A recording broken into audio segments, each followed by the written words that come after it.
So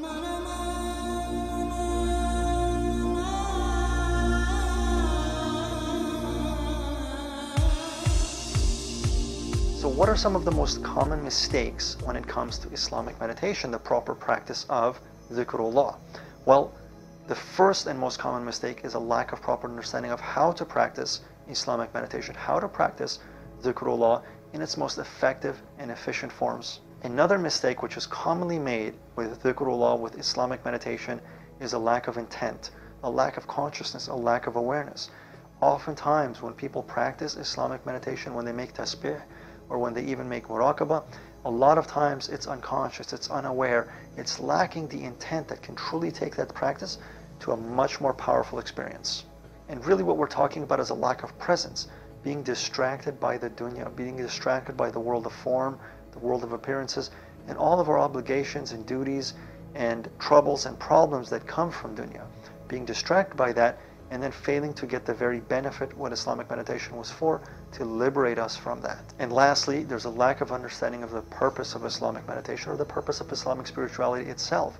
Oftentimes we just practice these things unconsciously as an obligation, but we fail to understand what is its very purpose and how can I achieve that quicker? How can I experience that in this life before we reach the grave? So by failing to understand Islamic meditation, to learn how to practice it properly, we can ultimately fail at understanding the purpose of Islam. See, the Prophet ﷺ said, 1 hour of contemplation is more valuable than 70 years of worship. In one of the previous videos, we spoke about the experience of Iblis and how he fell from grace and ultimately became labeled as Shaitanur Rajim, the rejected, the cursed, because of his rebellion. He worshipped physically, externally, for aeons, for ages, yet he didn't spend an hour in contemplation, an hour in meditation, to realize the very purpose of his physical spiritual practices, of his religious obligations.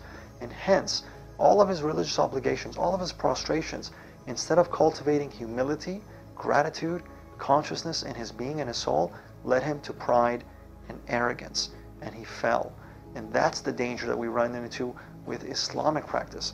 If we fail to address the internal dimension, the meditative dimension, the spiritual dimension of Islam, and only carry the physical dimension of Islam, we run the risk of entirely missing the very purpose of Islam. And one of the greatest dangers is that we can lose complete relevancy of Islam. We can lose Islam, God forbid, ultimately, and it just becomes a form, a part-time religion like many other religions nowadays. Islam is relevant and it's designed to impact and affect and accentuate every aspect of our lives, every dimension of our lives.